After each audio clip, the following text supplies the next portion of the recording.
শিবরাত্রি সম্পর্কে শুনছিলাম। হ্যাঁ, শিবরাত্রির উপবাস, এবং সেখানে উনি বলছিলেন ধর্ম, অর্থ, কাম, মোক্ষ, এই চারটে লাভের কথা। এই চারটে ব্যাখ্যা, এবার কি মানে বিষয়টি কি বলেছেন, কোন কনটেক্সটে? কনটেক্সটে ছিল শিবরাত্রির উপবাস, এবং সময় নিয়ে আলোচনাটা হচ্ছিল। তারপর উনি এই চার প্রহরের ব্যাখ্যা বলছি। উপবাস মানে যেটা উনি বললেন নিকটে, মানে হ্যাঁ, ঠিক অবস্থান করা, সেই। তারপরে এই কথাটার চারটে শব্দের অর্থ আমার কাছে এটা সহজ অর্থ বুঝে নিতে হবে। ধর্ম, অর্থ, কাম, মোক্ষ, এই কথাটা বারবার শাস্ত্রে আসে, মাথায় রাখবেন। একটা হলো ঠোঙার মধ্যে ছোলা আছে, ঠিক? আপনাকে যদি ছোলা দেওয়া হয় 1 কিলো ছোলা, আপনি নিয়ে আসতে পারবেন? দোকান থেকে আনতে পারবেন, আপনার ঠোঙার দরকার পড়বে। তাহলে বাবা ছোলার যা দাম, ঠোঙারও তাই দাম উচিত, মাথায় রাখতে হবে। প্রয়োজন তো পড়ছে, তা ঠোঙাওয়ালা বলে আমি ঠোঙা দেবো না।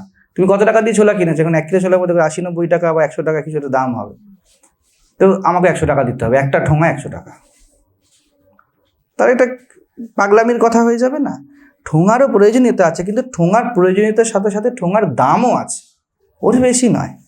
ঘিয়ের দাম এবং ঘি যে কন্টেনারে থাকবে, কন্টেনারের দাম এক হবে না। ঘি 900 টাকা কিলো, তো কন্টেনারও 900 টাকার, তা তো হয় না। এটা মাথায় রাখতে হবে। কিন্তু তাহলে কন্টেনার কি লাথি মেরে ফেলে দেবো?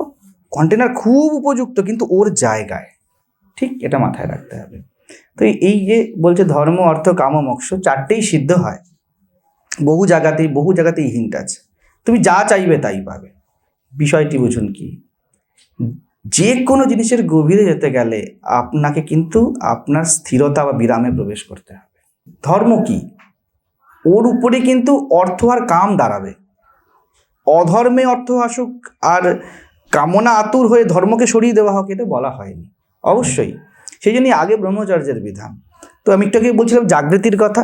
এই জাগৃতিকে আপনি স্থিরতা ধরে নিন। এই যে বলছি উপবাস, উপ মানে কাছে, আর বাস মানে সামনে যাওয়া। আপনি যদি একজন ভালো ব্রহ্মচারী, একটা স্টুডেন্ট ধরে নিন, সুবিধা হয় বুঝতে। স্টুডেন্ট হতে চান, আপনাকে বইয়ের সাথে খুব সামনে গিয়ে বসতে হবে। হালকা হালকা পড়লে তো হবে না, আপনাকে ওর সামনে যেতে হবে। তো আপনি যদি শিবের কাছে বা শিবত্ব বা আপনার সেই স্থির বিন্দুর কাছে গিয়ে বলেন আমি হিস্ট্রিতে অনার্স করব, তাহলে আপনাকে হিস্ট্রিতে স্থির হতে হবে। তাহলে একরকম উপবাস, ঠিক আছে? উপবাস না খাওয়া কি? একরকমভাবে যেহেতু না খেলে সব ইন্দ্রিয়ের মধ্যে থেকে রসদগুলো গুটিয়ে আসে, আমাদের চঞ্চলতাকে শান্ত করতে উপবাসের থেকে ভালো কথা হলো একটা সন্তুলিত অবস্থায় থাকা, ঠিক আছে? তো সেটা আনতে হবে আপনাকে জীবনে। ওর কাছে গিয়ে, ওকে কাছে যাওয়া মানে গভীরে যাওয়া, ওর প্রতি শ্রদ্ধাপূর্ণ হওয়া। আপনাকে বইয়ের প্রতি বড় শ্রদ্ধাপূর্ণ হতে হবে। আপনাকে বইয়ের সাথে আপনাকে সিরিয়াস হতে হবে। দেখো, ইতিহাস নিয়ে খারাপ কথা নয়, ঠিক? তাহলে কি হলো, এইটা হলো তার ব্রহ্মচর্য অবস্থায় বা ধর্মেতে উপবাস। ধর্মর সাথে আর কি নয়। ধর্ম মানেই ধম্মকম্ম নয়।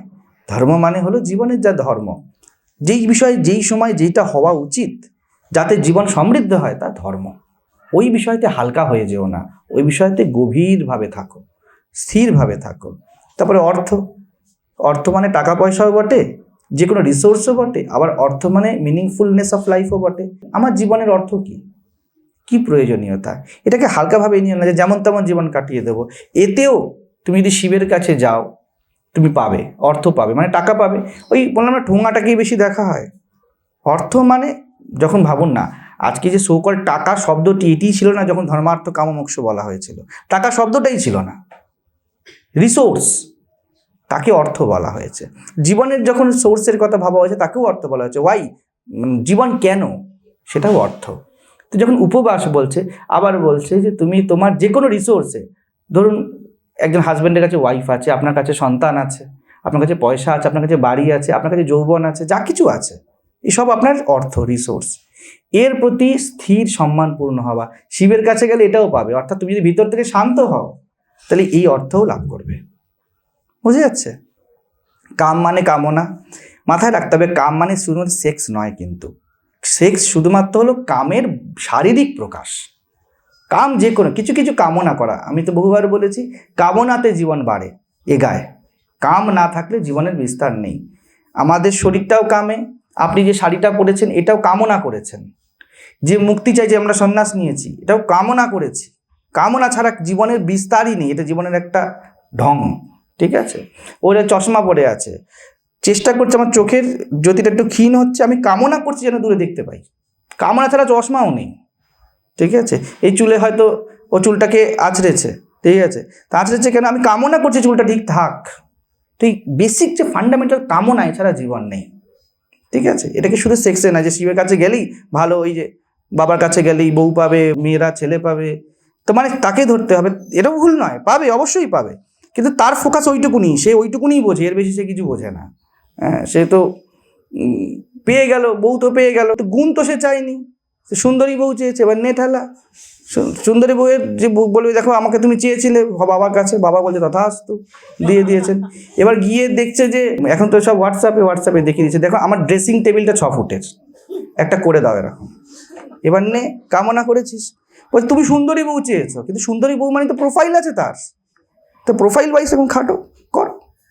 যে কোনো জিনিস এটা হতে পারে। খুব একটা ভালো গয়না নেকলেস কিনেছে, ঠিক আছে, নেকলেস কিনলে তো হবে না, এবারে তো ইনকাম ট্যাক্স ডিপার্টমেন্ট বলেও তো কিছু আছে, কোত্থেকে এলো, তার ভাউচার কোথায়, এবার কিনে আনার সময় কোথায় কি ঘটেছে, আলমারিটা কতটা শক্ত, এটাও ভাবনা। হতে পারে নেকলেসের জন্য আপনার প্রাণ চলে গেল, শিব তো বলবে তথাস্তু, নেকলেস লাভ হোক।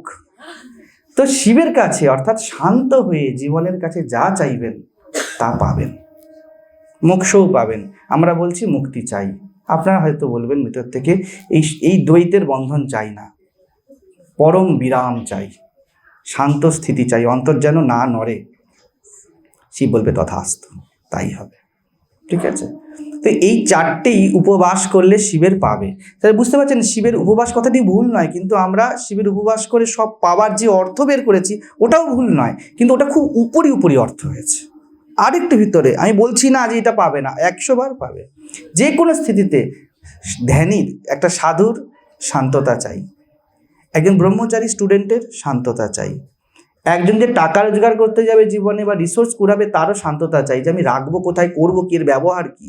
প্রচুর লোকের প্রচুর টাকা, দেখা গেছে তারা নেশা ভাঙ করে টাকা নষ্ট করে দিয়েছে, জানে না রিসোর্সকে কীভাবে ইউজ করতে হবে। একজন কামী বা যে একজন পুরুষ স্ত্রীকে চাইছেই ধরে নিই, তারও ঠিক চাই যে আমার অর্ধাঙ্গিনী বা আমার যিনি হাজব্যান্ড হবেন উনি শুধুমাত্র একটা স্পেসিফিক প্রোফাইলের হলে তো হবে না, পুরো জীবনটা বাঁচতে হবে তার সাথে, সবটা মিলতে হবে। তাহলে যখন আমি চাইবো জীবনের কাছে শান্ত হয়ে, আমি ভাববো আমার জীবন সঙ্গীকে কেমন চাই, তাহলে একদম ঠিক আছে।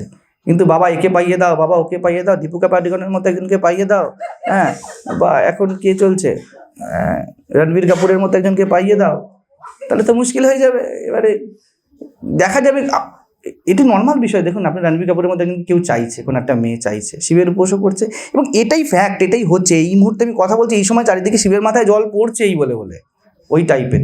কিন্তু এরা কেউ জানেন না যে রণবীর কাপুরের ব্যক্তিগত জীবনটা কেমন। হতে পারে খুব ভালো, কিন্তু প্রশ্ন এটা যে আমি তো অজ্ঞানী, আমি তো জানি না, আমি তো শুধুমাত্র সামনে ফোকাসড লাইটের উপরে যেটা আছে ওটাই দেখেছি।